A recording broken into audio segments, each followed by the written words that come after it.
بسم اللہ الرحمن الرحیم۔ السلام علیکم۔ کراچی کے جیل میں عمر قید کی عورتیں کیسے بچہ پیدا کر کے بیچتی ہیں، روزانہ کتنے بچے بکتے ہیں اور کتنے لاکھ کماتی ہیں، زنا کس سے کرواتی ہیں، پولیس کے عملے نے بے نقاب کر دیا۔ اس موٹی لمبی چوڑی عورت نے جب مجھے کہا کہ وہ 10,000 روپے میں مجھے بچہ لا دے گی تو میں حیران رہ گئی۔ میری ایک سہیلی نے مجھے بتایا تھا کہ یہ عورت بانجھ عورتوں کے بچے دیتی ہے اور پیسے بھی زیادہ نہیں لیتی۔ یہی سن کر میں اس عورت سے بچہ لینے کا سوچنے لگی، مگر صرف 10,000 روپے کا سن کر میں حیران رہ گئی تھی، کیونکہ یہ بہت ہی کم پیسے تھے۔ غیر قانونی طور پر کسی سے بھی بچہ لینے کے لیے بات کی جاتی تو وہ لاکھوں روپے میں بات کرتا، مگر نہ جانے کیا بات تھی کہ یہ عورت صرف 10,000 روپے میں راضی تھی۔ خیر، مجھے بچہ چاہیے تھا، اس لیے میں نے اس عورت سے کہا کہ تم مجھے بچہ لا دو، بیٹا ہو یا بیٹی کوئی فرق نہیں پڑتا۔ وہ عورت مجھ سے اگلے ہفتے کا وعدہ لے کر چلی گئی تھی اور میں اس کے وعدے کے انتظار میں ایک ایک کر کے دن گزار رہی تھی۔ میں نے اپنے شوہر کو بھی بتا دیا تھا کہ بہت جلدی ہمیں بچہ مل جائے گا، اور جب میں نے انہیں بتایا کہ وہ بھی صرف 10,000 روپے میں، تو وہ بھی چونک گئے۔ کہنے لگے، یہ کون سی عورت ہے جو 10,000 روپے میں اپنا لخت جگر دینے کو تیار ہے؟ کیا کسی کا ناجائز بچہ ہے؟ میں نے اپنے شوہر سے کہا کہ جس عورت سے میں نے بات کی ہے وہ حاملہ تو نہیں تھی، یقیناً وہ کسی اور کا بچہ لا کر ہمیں دے گی۔ یہ سن کر میرے شوہر پوری طرح اچھل پڑے اور کہنے لگے، اگر وہ عورت حاملہ نہیں ہے تو بچہ کس کا ہے؟ کیا تم نے پوچھا ہے کہ وہ کہاں سے بچہ لا کر دے گی؟ میں نے غصے سے اپنے شوہر کو دیکھا اور کہا، بڑی مشکل سے بچہ ملنے والا ہے اور آپ کو اس وقت عجیب عجیب سوال سوچ رہے ہیں۔ کہیں سے بھی لا کر دیں، ہمیں کیا کرنا ہے؟ کم از کم ہماری خالی گود تو بھر جائے گی اور پھر دنیا والوں کے منہ بھی بند ہو جائیں گے۔ میری دوست نے بتایا ہے کہ وہ بالکل پیدائشی بچہ لا کر دیتی ہے۔ ہم دنیا کو یہی بتائیں گے کہ وہ بچہ ہمارا ہے، آپ اسے اپنا نام دیجیے گا، کسی کو پتہ بھی نہیں چلے گا کہ ہم نے بچہ اڈاپٹ کیا ہے۔ یہی سوچ کر تو ہم دوسرے شہر آئے تھے نا، تاکہ کوئی بھی پیدائشی بچہ اڈاپٹ کر کے سالوں بعد واپس لوٹیں تو کسی کو یہ پتہ نہ چل سکے کہ یہ بچہ ہمارا نہیں ہے۔ پھر اب ان سب باتوں کا کیا فائدہ؟ میرے شوہر نے عجیب سی نظروں سے مجھے دیکھا اور کہنے لگے، تمہارے اس شوق کی وجہ سے کہیں ایسا نہ ہو کہ ہم کسی مصیبت میں پڑ جائیں۔ پتہ نہیں کون عورت ہے جس کا بچہ چراتی ہے، کہیں ہم ماں باپ بننے کے بجائے جیل کے سلاخوں کے پیچھے نہ چلے جائیں۔ میرے شوہر بہت باریکی سے ہر بات کا جائزہ لے رہے تھے اور میں صرف یہی سوچ رہی تھی کہ میری گود میں بچہ آ جائے گا اور دنیا کی زبانیں بند ہو جائیں گی، میری بنجر زندگی میں بھی بچے کے نام کی بہار آ جائے گی۔ میں نے اپنے شوہر سے کہا کہ جو بھی ہے مجھے بچہ چاہیے، اور وہ عورت 10,000 روپے میں بچہ لا کر دے رہی ہے۔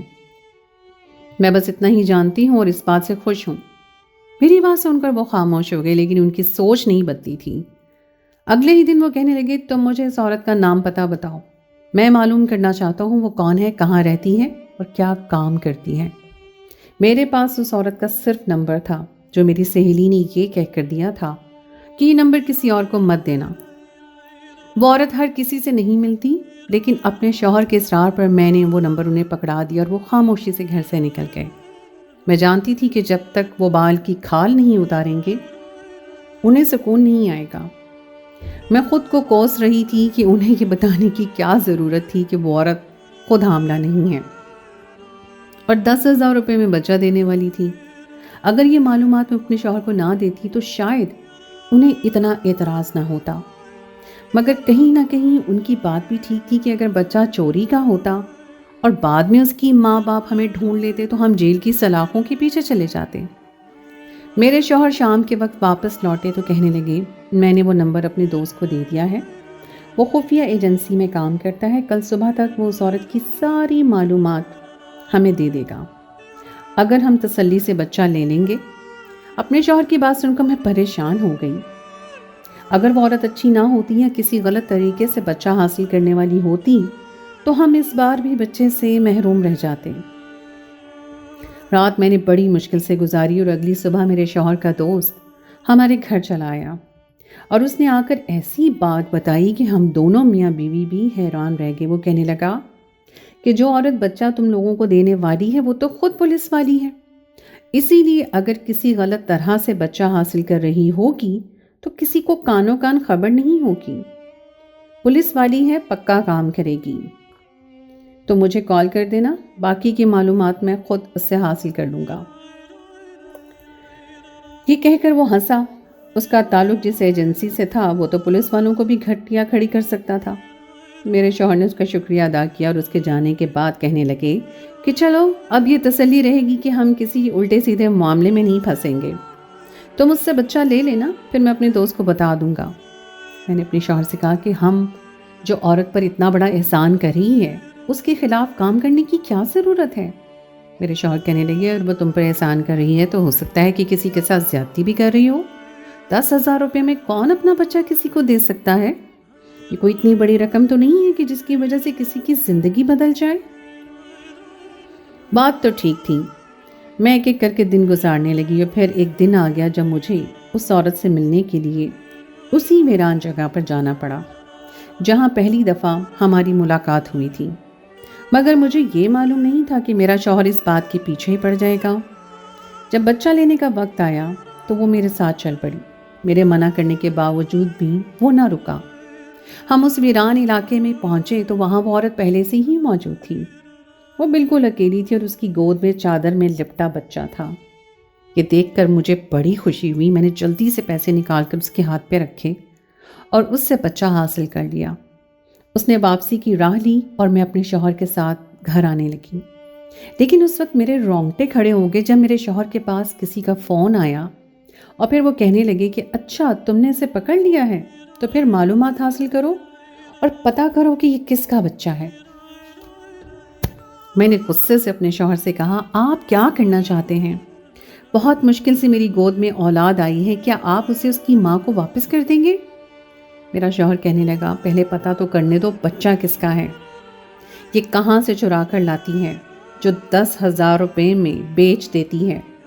मैंने अपने दोस्त को ये कहा है और यहाँ आने से पहले ही कॉल की है। वो उसे काबू कर चुका है और अपने किसी खुफिया ठिकाने पर ले गया है। अब वो पुलिस वाली खुद बताएगी कि वो क्या काम कर रही है।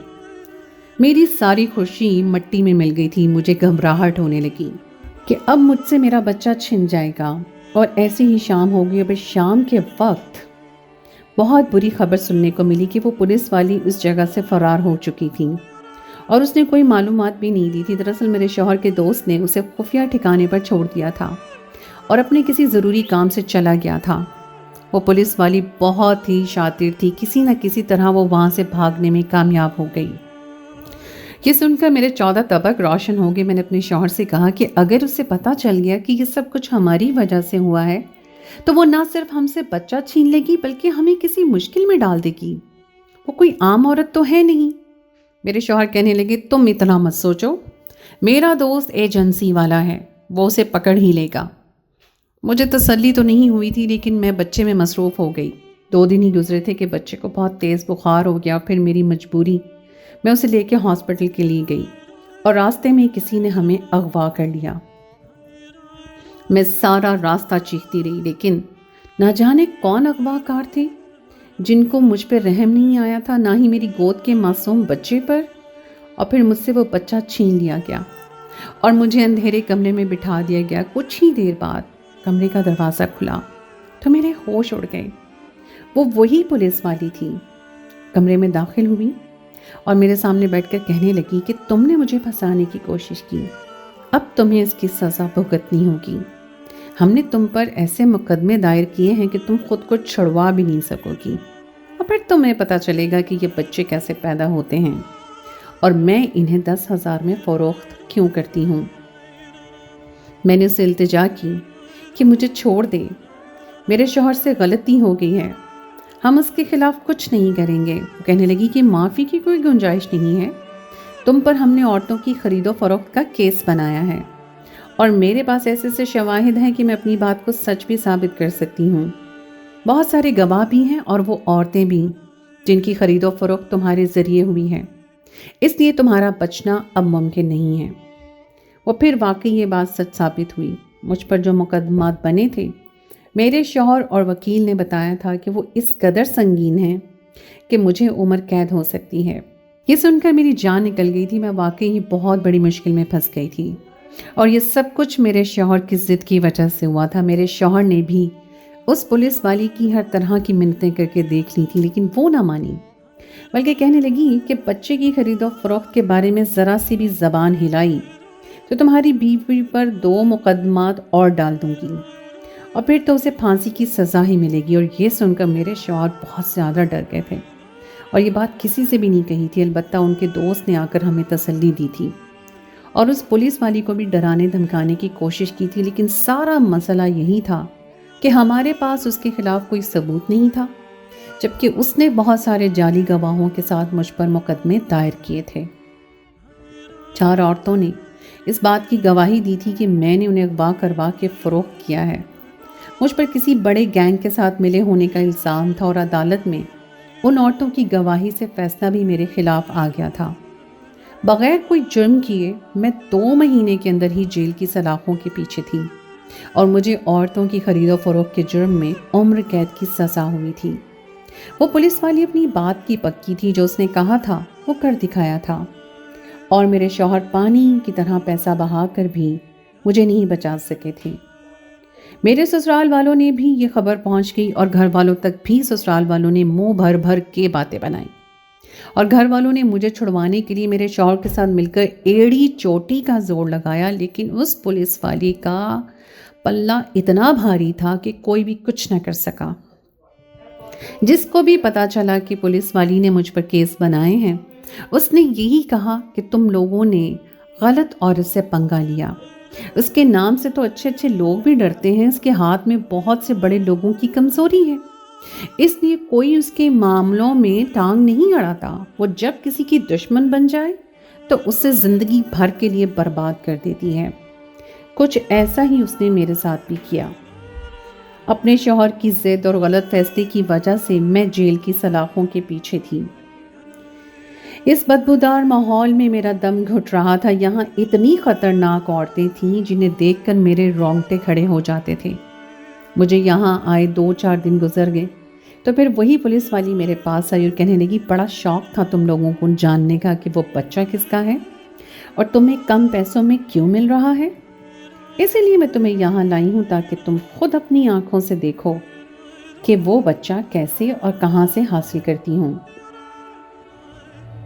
ये कहकर वो बड़ी ज़ोर से हंसी थी और फिर एक दूसरी पुलिस वाली को आँख का कोना दबाकर कहने लगी कि उसे जेल के इसी हिस्से में रखो जहाँ हमारी ख़ास औरतें रहती हैं, ताकि इसे उसके सवालों का जवाब मिल जाए।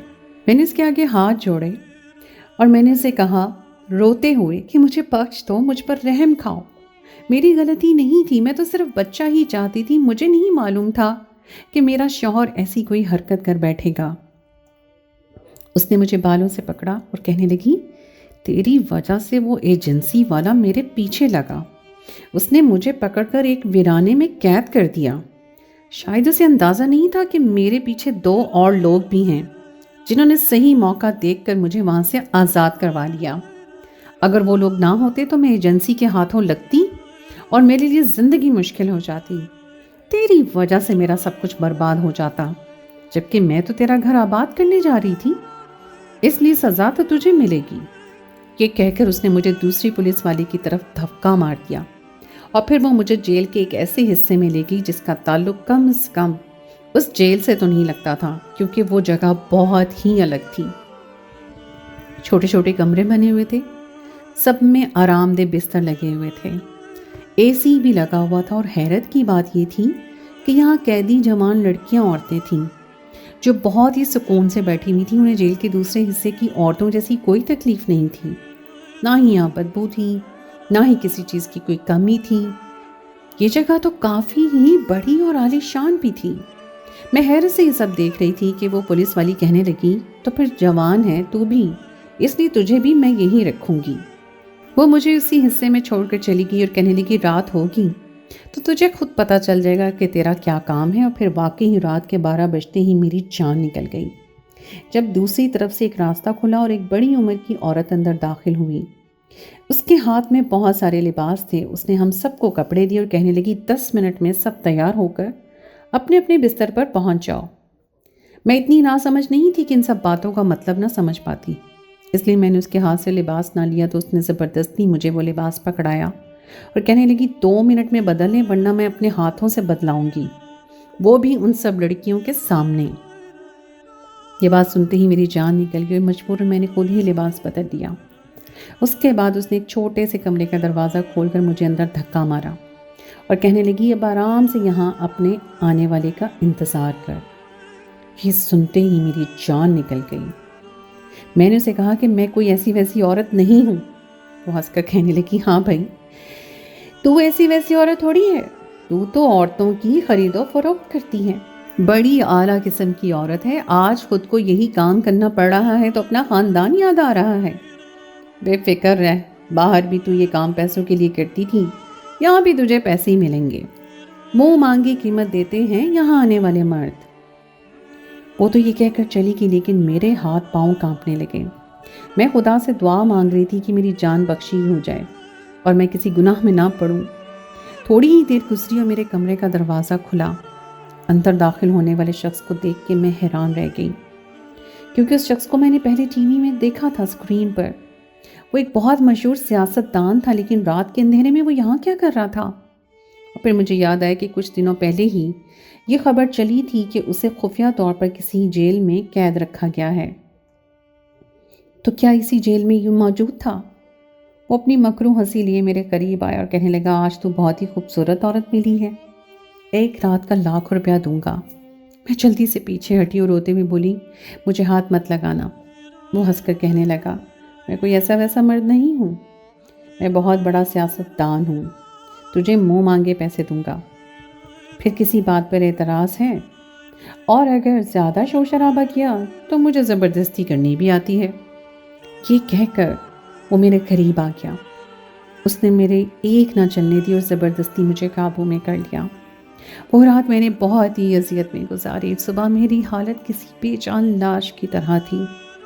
میں اسی بستر پر نیم برہنہ حالت میں پڑی تھی جب ایک لڑکی میرے پاس آئی۔ شاید میں اپنے کمرے میں نکلی نہیں تھی، اس لیے وہ مجھے دیکھنے آئی تھی۔